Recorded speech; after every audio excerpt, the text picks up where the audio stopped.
Assalamualaikum warahmatullahi wabarakatuh. Izin memperkenalkan diri.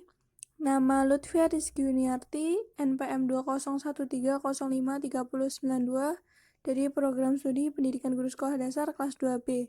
Di sini saya akan menjelaskan tentang dinamika demokrasi di Indonesia. Konsep dasar demokrasi. Istilah demokrasi berasal dari penggalan kata bahasa Yunani yaitu demos dan kratos atau kretein. Demos berarti rakyat dan kretein berarti pemerintahan. Jadi demokrasi berarti pemerintahan rakyat. Salah satu pendapat terkenal dikemukakan oleh Abraham Lincoln di tahun 1863 yang mengatakan demokrasi adalah pemerintahan dari rakyat, oleh rakyat, dan untuk rakyat.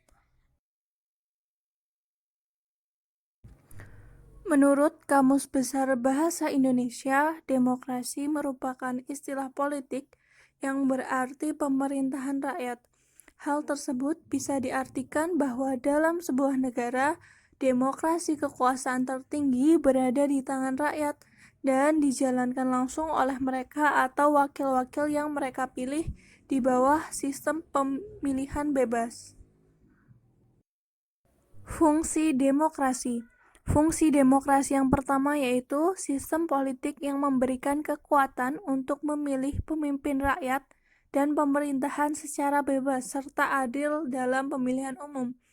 Yang kedua, memberikan kebebasan bagi individu sebagai warga negara untuk dapat aktif berpartisipasi di dalam politik dan sebagai warga. Memberikan perlindungan kepada hak asasi pada warga negara, dan yang terakhir menghasilkan sebuah aturan yang berlaku kepada semua warga negara tanpa ada pandang bulu. Pemahaman tentang pilar demokrasi menurut Ahmad Sanusi pada tahun 1993. Yang pertama, demokrasi berdasarkan ketuhanan yang Maha Esa. Yang kedua, demokrasi dengan kecerdasan. Yang ketiga, demokrasi yang berkedaulatan rakyat. Yang keempat, demokrasi dengan rule of the law. Yang kelima, demokrasi dengan pembagian kekuasaan negara. Yang keenam, demokrasi dengan HAM. Yang ketujuh, demokrasi dengan pengadilan yang merdeka. Yang kedelapan, demokrasi dengan otonomi daerah.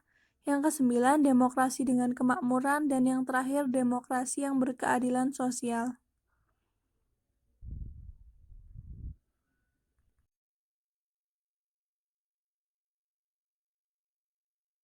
Macam-macam demokrasi.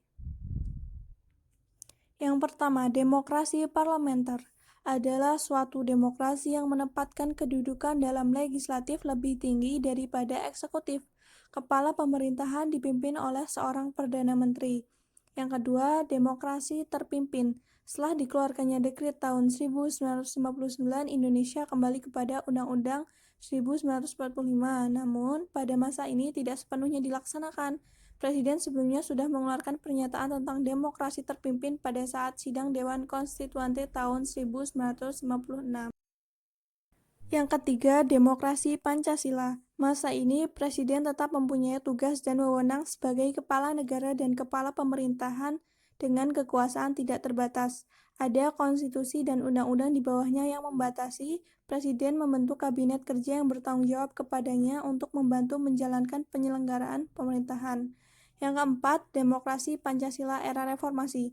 Dari berbagai jenis demokrasi yang diterapkan di Indonesia, demokrasi Indonesia tetap berpegang teguh pada Pancasila sebagai ideologi negara. Sebagai bukti bahwa demokrasi di Indonesia masih kokoh, sistem demokrasi ini juga diterapkan dalam kehidupan sehari-hari.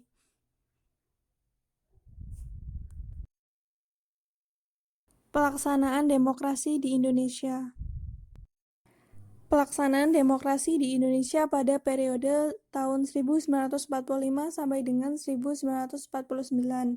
Pada masa pemerintahan revolusi kemerdekaan ini, pelaksanaan demokrasi baru terbatas pada berfungsinya pers yang mendukung revolusi kemerdekaan, sedangkan elemen-elemen demokrasi yang lain belum sepenuhnya terwujud karena situasi dan kondisi yang tidak memungkinkan.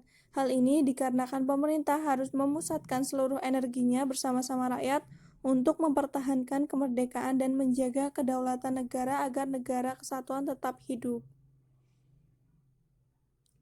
Pelaksanaan demokrasi di Indonesia pada periode 1949 sampai dengan 1959.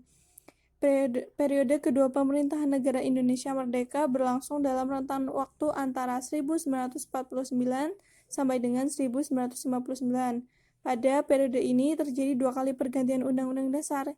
Yang pertama, pergantian Undang-Undang 1945 dengan Konstitusi RIS pada rentang waktu 27 Desember 1949 sampai dengan 17 Agustus 1950. Dalam rentang waktu ini, bentuk negara kita berubah dari kesatuan menjadi serikat.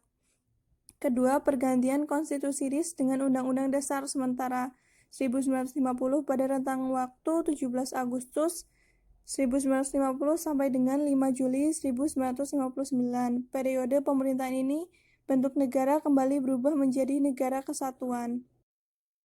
Pelaksanaan demokrasi di Indonesia pada periode 1959 sampai 1965.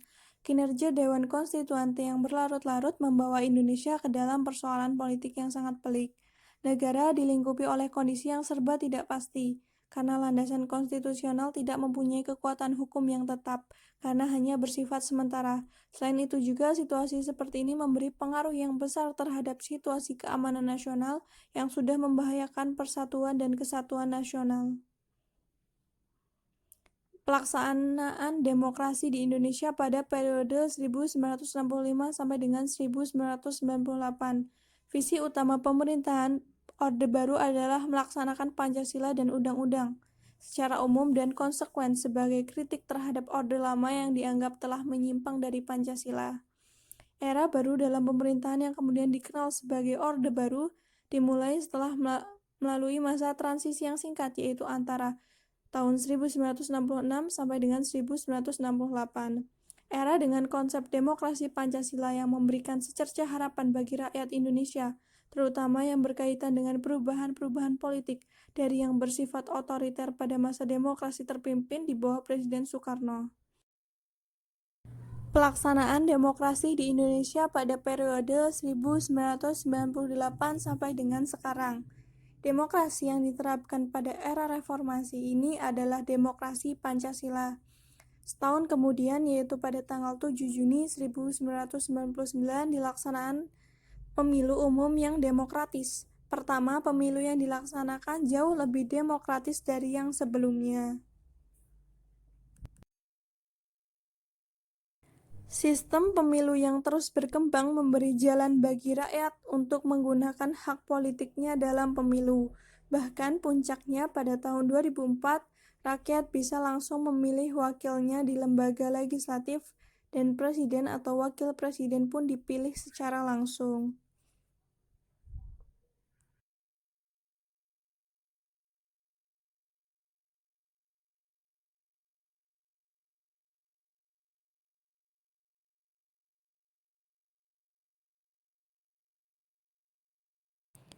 Itulah tadi materi yang dapat saya sampaikan. Mohon maaf bila ada kesalahan dan kekurangan. Saya akhiri, wabillahi taufiq wal hidayah. Wassalamualaikum warahmatullahi wabarakatuh. Terima kasih.